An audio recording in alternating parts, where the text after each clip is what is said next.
Hi Dwayne, how are you? I'm good. How are you? I'm well, thank you. Do you have a first memory of when you fell in love with music? Well, I used to listen to music with my parents every Sunday morning, and yeah, more often than that as well. And then one day, my dad bought a CD of Tiesto, and there was a song on the CD which was by Motorcycle. It's named "As the Rush Comes," and I really loved the music. It was my first like impression of electronic dance music. And when I heard the track, it just gave me the feeling like I couldn't stop listening to it. And that really gave me the sparkle, like, I want to continue listening to this music and dig deeper into it. And, how do you say it? I mean, it just inspired me and I wanted to know more about the music. And like later on, I wanted to produce it myself. So that's how I got into it. What was the appeal of electronic music to you at that point? Well, it just felt different than all the pop music on the radio, and like the synthesizers, and it sounded really fat and different, and that's why I wanted to like learn more about it and get into it. Was this an easy process? I imagine you had some way of producing it at home by yourself. Was this an easy transition for you? Yeah, I mean, when I started playing, I mainly played house music anyway. So you need to know the rhythms and stuff and like the basic schemes for a track, like the breakdown and the drops and stuff. So because of the fact that I knew a lot of songs and the melodies and the ways they produce it, I mean, I had an idea how they did it. So I just started producing and trying stuff, and it went really well. And actually, my first track got released within half a year, so it was actually pretty quick. So yeah, it was kind of. I wouldn't say it was easy, but it went fast. It happened fast. Can you, when things move as fast as they did, can you?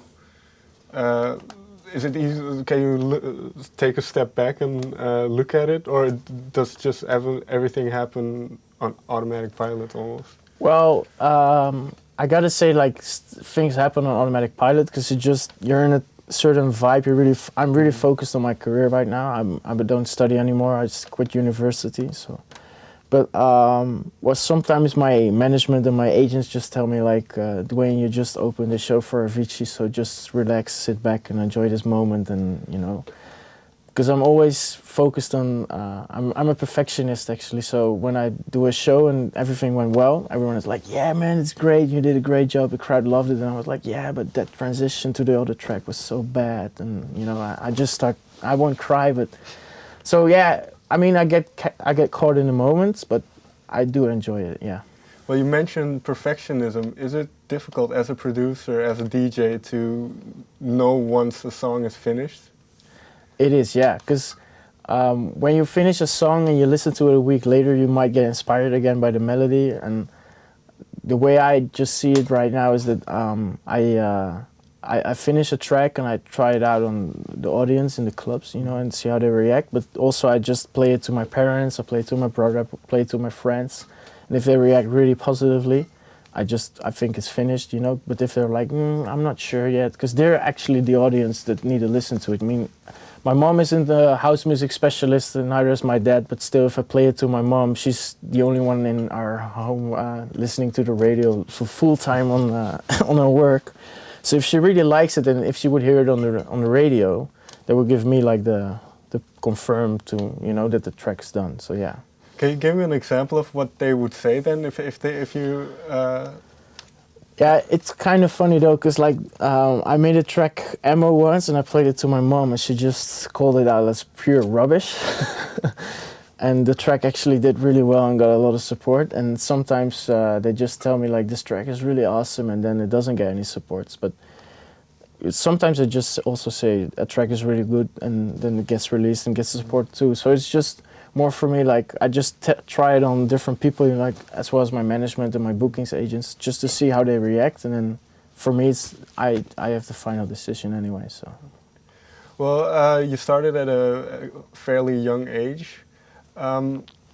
Was it difficult going into a scene basically that you were still too young for? I wouldn't say it was difficult. It was actually kind of funny at first because the first time I played somewhere, it was 18 plus, and I think I was 14 years old, and I just walked in with my dad, and everyone was looking at me like, "What the hell is this little guy doing over here with his dad?" And I mean, sometimes I could see people watching at me like we're 21, 22, and we're looking at a guy's 15 playing music for us, so it felt a little awkward, probably. But on the other hand, I always got praised by people because they thought my music selection and choice while playing was really mature. So that actually didn't make it that difficult. And you also need to know how to adapt to the certain different audiences, you know. So if I play for grannies that are like 80, I wouldn't play the most new house songs because they probably wouldn't know it, you know. So you just need to adapt to your audience anyway. What would you say then that gave you this maturity in the music? Well, I think it would be the fact that I want to surprise an audience. So I would I dig deep into genres, and I don't want to play the hits. I just want to surprise people and play underground tracks they don't know. So that way you don't play something that anyone else plays. But also I think it's just because of the musical background I have, listening to different kinds of music, and that's why I really like a lot of genres. It's not only house music, but I also listen to jazz music or hip hop or classical music or whatever, you know. So I think if you're well educated in the music, you know a lot of music, and then you might choose different music than someone that just listens to the radio. So it's quite important for you then to not limit yourself and Yeah, I think it's quite important production-wise because you get inspired in a different way. But still, if I would listen to house music in the car on my way home after a studio session, I would go crazy because that would mean I have been listening to music for 12 hours already in the studio, and then I listen to the same kind of thing. So that's why I listen to different genres as well. So on the ride home, it is still music, or is it just silence? Well, if my manager calls me, it's silence, but on the ride home, it's mainly music, yeah. Okay. Well, you sort of got your break when you sent one of your tracks to Afrojack. What motivated you to send this track to him? I finished the track before. I was on holiday actually when I sent it to him, and like a few months before, he tweeted on Twitter that if someone had like a nice demo for his label, that we should send it to him. And then I just finished the track, and I really felt it suited his label. So that's why I sent it over to him. And the first time he didn't reply, so I just kept emailing and emailing and emailing. And then he actually opened it once, and he played it, and he really liked it. So he sent me an email that he wanted to release it. And I think the thing that really motivated me to send the track is because I really felt it suited his label, and it's just the sound of his label. And I was 100% sure that he would like it, so that's why I sent it. Do you remember his first response? Yeah, his first response was actually, "That's a pretty dope track, and I want to have it on my label." That's the only thing he sent. And then I was on holiday, so I ran across this the pool in my swimming shorts, like, "Mom, Dad, Afrojack sent me an email and he wants to release my track." And their first reaction was actually like, "Afrojack, are you sure it's him? Is someone like bugging you?"